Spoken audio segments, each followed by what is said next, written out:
Afternoon, guys. This is Eric Leclerc over at Push Press, and today we're continuing our In the Trenches series. And I'm super happy to have one of my old friends. And when I mean old, we're talking about an original affiliate, someone who was around 15 years ago and has lent his knowledge and wisdom in his hand to not only producing some of the most original training concepts, but has really helped elevate both on the side of the sport as well as in the side of health. Doug Chapman, my friend, give the guy a little bit of background on yourself. Uh, like warm walks on the beach, holding Ah, hands, that type of stuff. yeah, let's do it. I love it. So no, I've been in coaching, training and coaching for 20 odd years plus. Um, I've been a college wrestling coach and been in all this different stuff. Now I'm back to. I went from my box, which is I took you a little tour in the garage, 2-story. I built it originally in order to do personal training, and Okay. I'd been at the time I was booking about. I was actually working at Bally at the time, and I was working right around 120 hours every 2 weeks, Wow.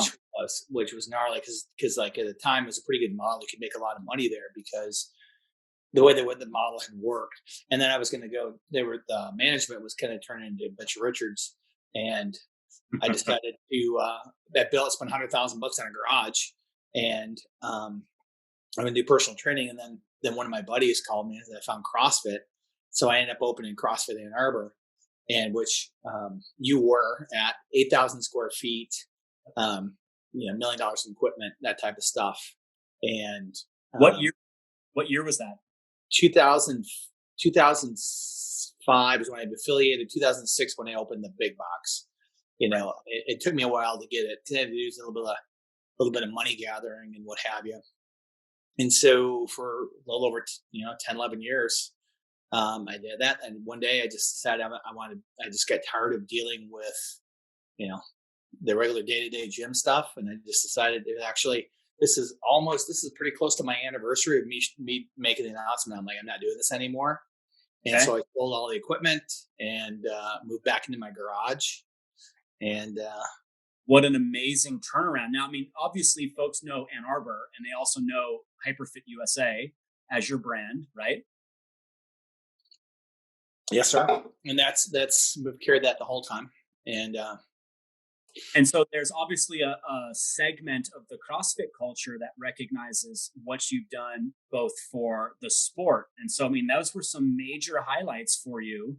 There was some great times. I mean, somewhere it was written 50 plus games appearances, 10 podium appearances. I mean, you've really helped turn some clients, professional athletes, lives around.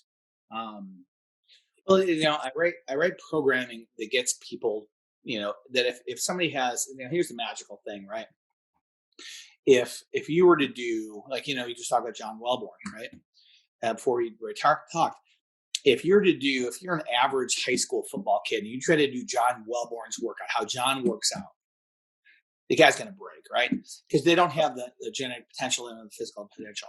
So I write programming that's geared towards people who really have the genetic potential to get there and the work ethic.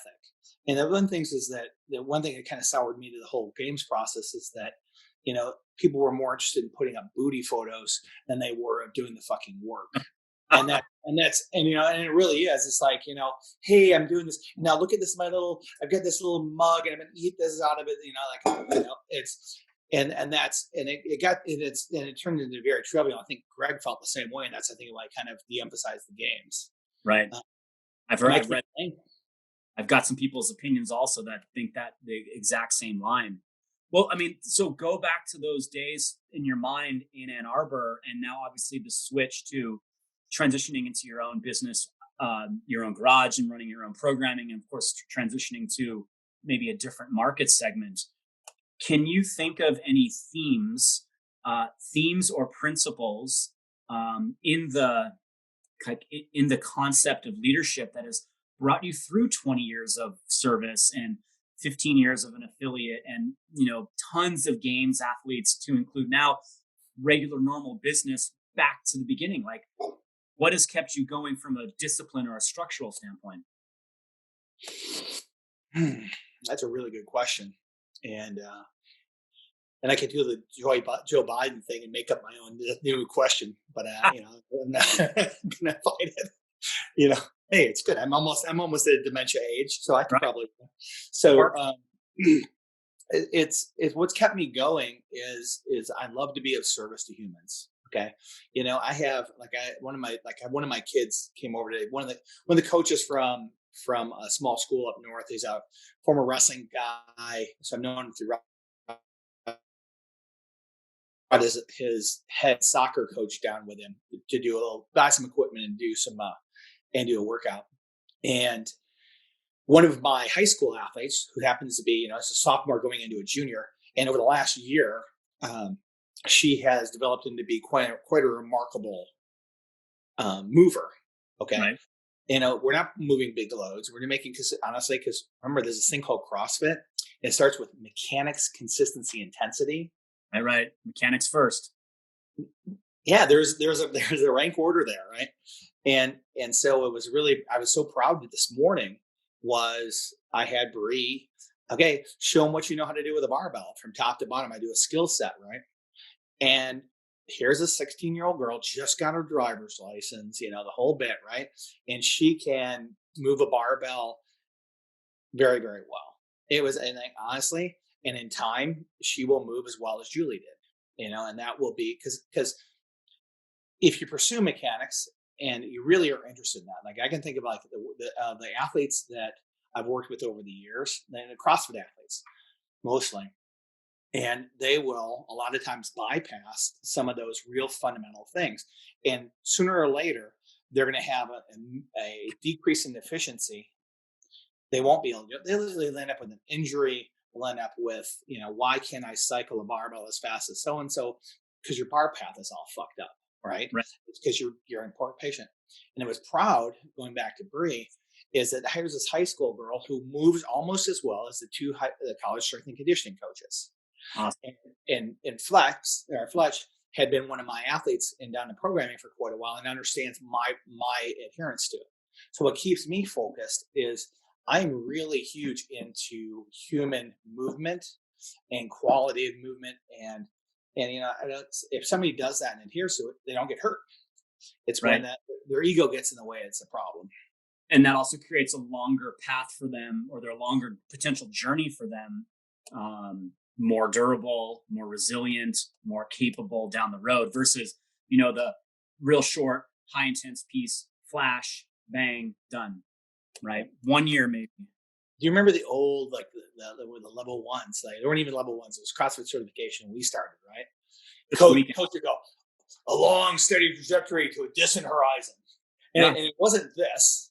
It was this, Yeah. and it was steady. And then I remember Pat Sherwood at level ones. We were teaching level ones. It was like and Pat would talk about that too. And the thing is that there's a lot of impatience, right? And I mean, it's why people do drugs. They do their enhancing drugs because they're not patient enough to do the work for a long enough period of time.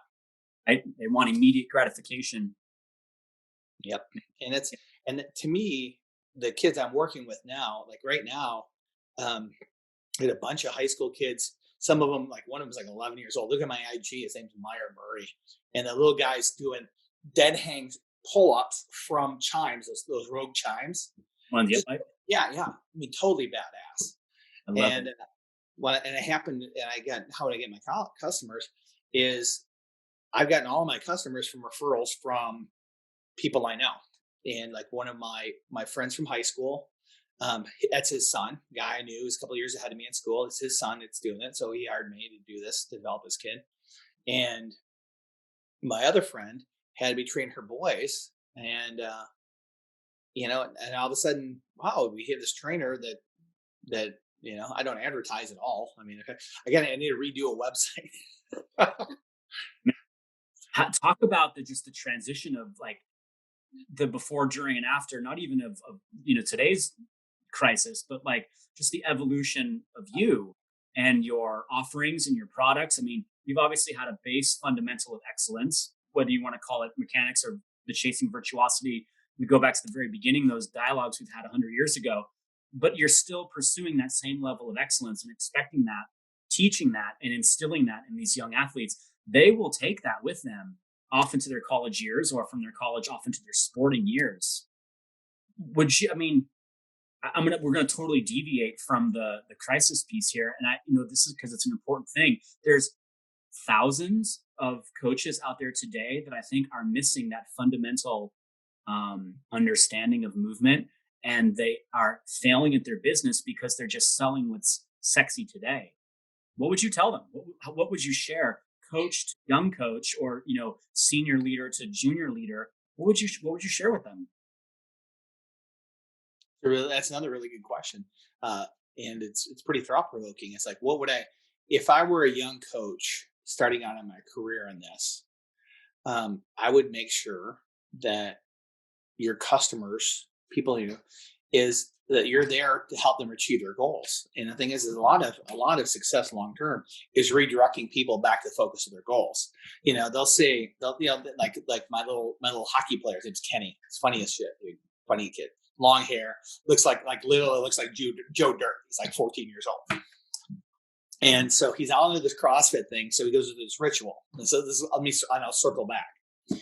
So he's watching CrossFit.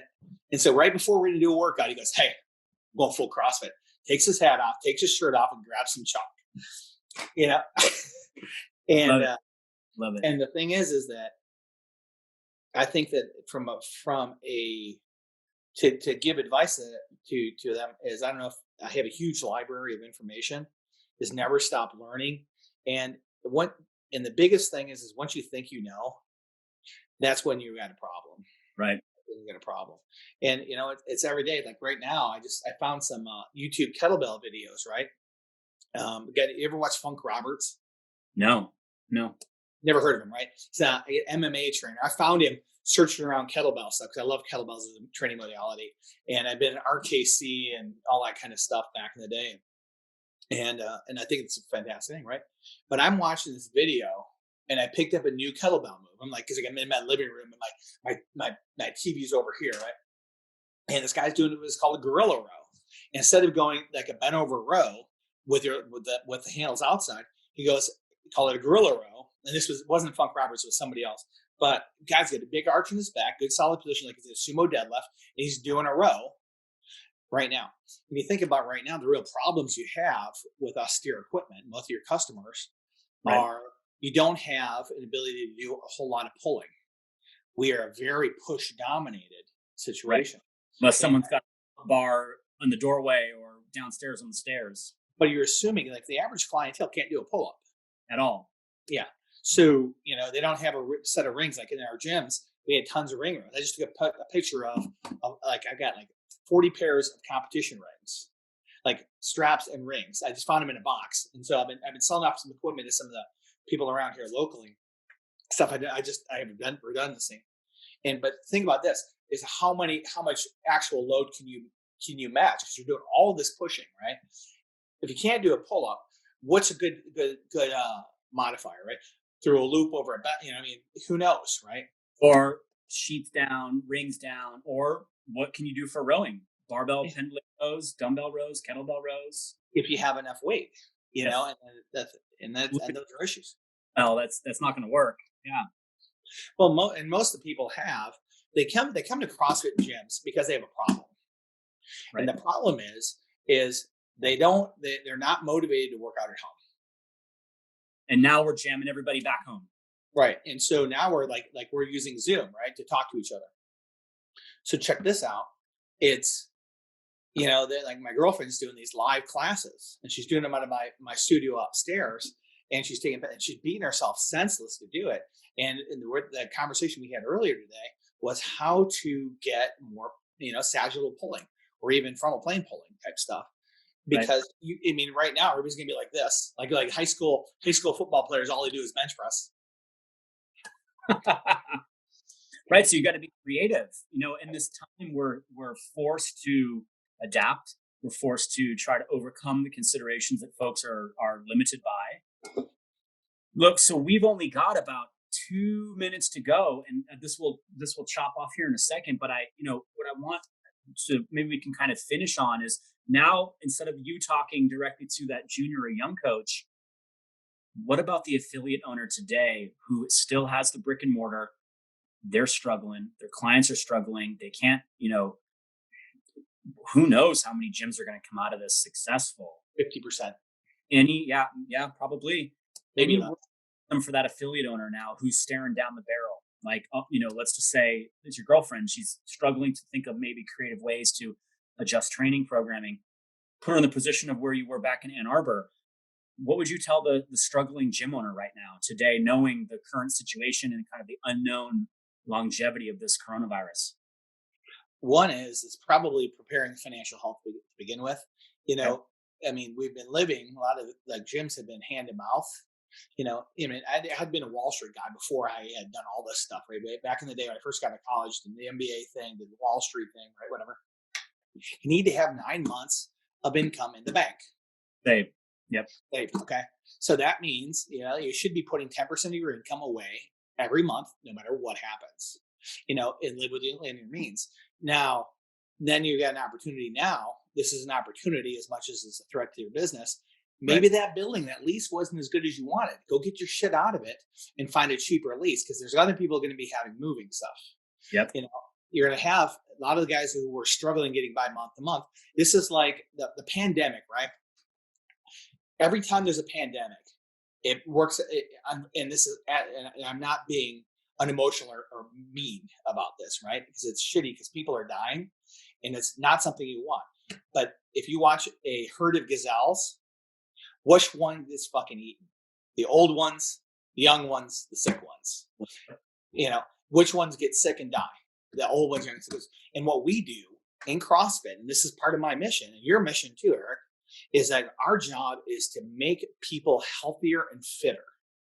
And the thing is that if you keep on that motion, you will have a ton of business at the end Yep. of this. Because the guys are doing it thinking they're going to make a quick buck. Ain't going to happen. They're out. Take this opportunity to rethink your business, all of your processes. How do you intake clients? How do you service clients? How do you hold clients accountable? How do you provide, what do you do? I mean, Yeah. top to bottom, you've got it probably, let's say June 1, everybody gets a thumbs up and they're going to go back. I mean, Michigan, California, you're not going to be in California anymore, but it's like they're pretty liberal, very kind of controlling type governments. Okay. Right. In the Right. same way, our governors is pretty, she would declare herself emperor if she could. And that would be, it's just the way it is, human nature, right? It's the way it is. Once you get power, you want more power. But there's going to be opportunities. June 1, between now, we're not even April 15th, to June 1, there's another 6 weeks, let's call it. You can rethink your entire business. You can fix all of your messed up website. You can all the stuff you want to do, and Agree. you can think through how you're going to do it. It's a perfect opportunity to refine or reorder or to sit back and kind of assess where the weak spots are. Absolutely. And I think that's one of those things providing an opportunity. Remember, it's that Chinese character. I hate to say Chinese character, but the Chinese character says the same thing as for risk, for danger, also means opportunity. And the thing is, if you can find a way of finding opportunity when everybody's panicking. Everybody, was a Baron de Rothschild said, I love to buy when there's blood in the streets. So Dude, everybody's selling, I'm buying. I love it. Think right now, I mean, honestly, this is after the end of this, I'm probably going to open a brick and mortar again because there's going to be a gigantic opportunity for it. Yeah, there's a massive vacuum to capitalize on. Man, well, Doug, I sincerely appreciate your time. More importantly, I appreciate your friendship. Where we post this, I'll shoot it over to you, and feel free. It'll be edited, it'll be packaged up, it'll come under the guise of In the Trenches. Make it thinner. Yeah, thinner. We'll shake. Awesome, dude. It was great to connect, man. All right, buddy. See ya. All right, later.